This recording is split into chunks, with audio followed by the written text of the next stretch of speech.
Story we're following closely. The parents of a teenager who crashed his dirt bike trying to get away from police are now calling for the officer involved to be fired. The family's attorneys say their son's death is just one incident in the officer's history. And Liz, I know you've been digging into some of the allegations. What else did you find? Well, Jim, here is the background. Stanley Davis III was riding his dirt bike in Boynton Beach in December when an officer tried to pull him over for recklessly driving. Investigators say the 13-year-old crashed and died shortly after pulling out of this gas station. Now, the family's lawyer is identifying the officer as 20-year-old Boynton Beach police veteran Mark Son and calling his track record concerning.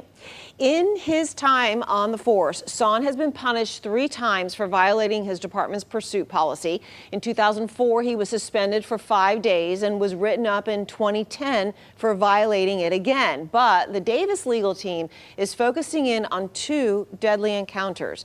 In 2012, he was suspended for a day after the man he was chasing crashed and died.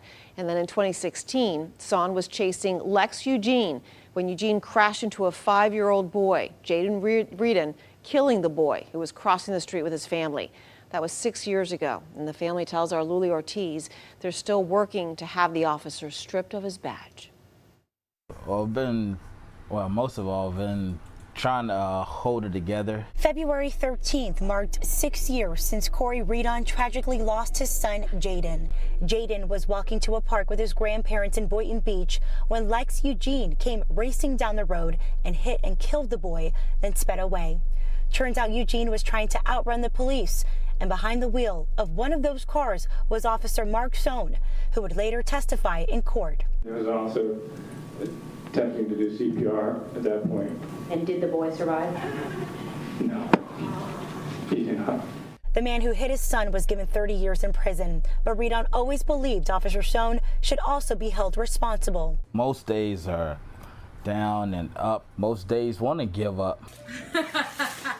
As Reedon looks at this video of their family celebrating their last Christmas with Jaden, he says his son should be alive today, and that Son should have been fired before 2016 for his past incidents of violating his department's pursuit policies. It was so mixed up of the stories of was he chasing or not chasing, so then that's when we went and pursued the lawyer. Less than 2 years after the incident, the Reedon family filed the wrongful death lawsuit against the officer. The case has still not gone to trial, and the officer is still working. First things first is to get him off the force, because something's wrong. They have since rallied to support the Davis family, who also lost a son. 13-year-old Stanley was killed when he crashed his dirt bike while being pursued by that same officer. You have an officer who's constantly having to be reprimanded for his actions, yet you're not listening or you're not paying attention to the warning signs. The warning signs are there.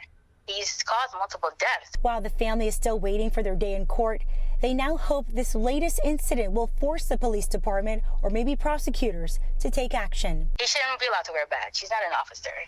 An officer does not carry himself that way. And I'm not denoting all officers. We need officers, but we don't need that kind. Son was placed on administrative leave pending the outcome of the investigation into Stanley's death.